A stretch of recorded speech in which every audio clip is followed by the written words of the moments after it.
Bermula dari Kebangkitan Jawa menuju Kebangkitan Nasional. Ditulis oleh Christian Erdianto. Tanggal 20 Mei tahun 2017 pukul 7.40 waktu Indonesia Barat.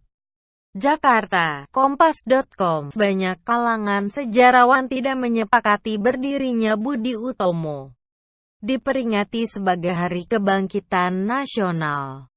Organisasi tersebut pada tahap awal pembentukannya dianggap hanya mengakomodasi kepentingan masyarakat Jawa dan tidak berpretensi untuk membangun kepentingan nasional. Penulis Pramudia Anantatur menilai bahwa Budi Utomo merupakan suatu organisasi kesukuan Jawa, sehingga kurang tepat bila kelahirannya dianggap sebagai Kebangkitan Nasional Indonesia. Bagi Pramudia, Kebangkitan Nasional Indonesia sudah dimulai 2 tahun sebelumnya melalui kelahiran organisasi Sarekat Priai dengan tokoh utamanya, R.M. Tirtowadisuryo. Meski demikian, dalam sebuah artikel berjudul "Dari Kebangkitan Jawa ke Kebangkitan Nasional", Manuel Kaisiepo menuturkan, pemahaman tentang eksistensi Budi Utomo sebagai bagian dari proses kebangkitan nasionalisme Indonesia modern bisa ditelusuri pemikiran dan peranan dari dua tokoh utamanya, Dr. Wahidin Sudirohusodo dan Dr. Sutomo. Menurut mantan Menteri Negara Percepatan Pembangunan Kawasan Timur Indonesia itu, membicarakan kembali peran Wahidin dan Sutomo berarti membicarakan suatu proses panjang kelahiran dan perkembangan nasionalisme Indonesia.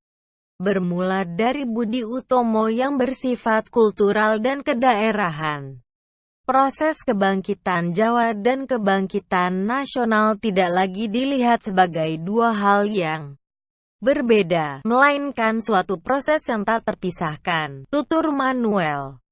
Saat menjadi pemimpin redaksi majalah Retno Dumilah, Wahidin mulai melontarkan cita-cita dan gagasannya tentang kebangkitan Jawa kepada kalangan yang lebih luas. Cita-cita Wahidin itu ialah bangkitnya bangsa Jawa dalam peradaban yang baru. Munculnya Pan-Islamisme, Gerakan Turki Muda, tahun 1880 sampai tahun 1902. Reformasi Guangzhou di China menjelang abad ke-20 dan kemenangan Jepang atas Rusia, kata Manuel, membawa dampak terhadap penduduk Indonesia. Berbagai perkembangan geopolitik memotivasi sekaligus menginspirasi Wahidin untuk mulai memikirkan nasib rakyat Jawa yang tertidur dan jauh tertinggal. Saat itu, Wahidin berpendapat kemajuan Jawa dapat dicapai dengan ilmu pengetahuan Barat lewat pendidikan, tetapi tanpa melupakan warisan Jawa. Kemajuan itu harus dimulai dengan membentuk organisasi yang khusus mengurus dana pendidikan. Kesadaran baru, gagasan dan cita-cita Wahidin mulai terwujud saat para siswa STOVIA sepakat untuk membentuk organisasi. Para siswa menghendaki agar organisasi itu tidak hanya mengurusi soal pendidikan, melainkan juga menyadarkan penduduk Jawa. Pada tanggal 20 Mei tahun 1908 berdirilah sebuah organisasi dengan nama Budi Utomo, dan Sutomo terpilih sebagai ketua. Baca, Budi Utomo, sang penanda kebangkitan nasionalisme. Saat Kongres pertama pada 3–5 Oktober tahun 1908 di Yogyakarta, kepemimpinan Budi Utomo beralih ke tangan kaum tua. Sutomo hanya mendapat peran terbatas dengan menjabat sebagai Ketua Budi Utomo Cabang Jakarta. Namun, peran yang terbatas itu justru membuat Sutomo dapat berkonsentrasi untuk menyelesaikan studinya. Sutomo tamat dari STOVIA tahun 1911. Selama 8 tahun berikutnya, Sutomo mendapat penugasan sebagai dokter di berbagai kota. Pada masa itu, Sutomo banyak melihat realitas masyarakat Indonesia yang sesungguhnya. Gagasan kebangkitan Jawa memudar dan kesadaran baru tentang kebangkitan Indonesia mulai berkobar. Pada 1919 Sutomo melanjutkan studinya di Universitas Amsterdam. Di sana wawasan dan kesadaran baru Sutomo semakin menemukan bentuknya. Sutomo pun aktif bergabung dengan Perhimpunan Indonesia. Aktif di Perhimpunan Indonesia membuat wawasan dan kesadaran Sutomo tentang keindonesiaan menjadi semakin kental dan kelak memengaruhi sikap politiknya saat kembali ke Indonesia. Di Indonesia, Sutomo mendirikan kelompok studi Indonesia Studies Club atau kelompok studi Indonesia pada tanggal 11 Juli tahun 1924.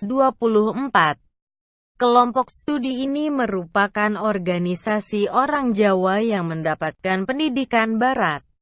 Kebanyakan dari mereka bekas anggota Budi Utomo yang menganggap organisasi tersebut terlalu berorientasi Jawa dan kurang bersifat nasional. Sutomo berharap kelompok studi itu dapat menyatukan kaum terpelajar Jawa, mengembangkan kesadaran mereka tentang Indonesia sebagai satu bangsa dan memberikan kepemimpinan kepada gerakan kebangsaan, papar Manuel. Setelah terbentuknya kelompok studi Indonesia, menyusul kelompok studi umum yang didirikan di Bandung pada tanggal 29 November tahun 1925 atas inisiatif Cipto Mangunkusumo, Sartono dan Soekarno. Pada tanggal 11 November tahun 1930, kelompok studi Indonesia berubah menjadi Persatuan Bangsa Indonesia (PBI). Kemudian pada tahun 1935 Sutomo mendirikan Partai Indonesia Raya, Parindra. Setelah berdiri, Parindra membentuk koperasi pengecer, koperasi petani dan sebuah bank yang syarat-syarat kreditnya memadai untuk orang Indonesia. Partai ini telah menyediakan sarana untuk buruh miskin, suatu program untuk memerangi buta aksara dan sejumlah kegiatan sosial yang bermanfaat. Meski peran Sutomo tidak begitu spektakuler dibandingkan Soekarno bersama PNI, namun dalam batas-batas tertentu dia telah ikut memberikan kontribusi yang sangat berharga pada saat munculnya benih-benih nasionalisme Indonesia modern. Dalam fase-fase terakhir dari hidupnya, Sutomo ikut pula mendorong proses perwujudan cita-cita kebangsaan, yaitu kemerdekaan. Walaupun dia sendiri tidak sempat menyaksikan hasil perjuangannya itu, tulis Manuel. Artikel ini disadur dari Kompas.com.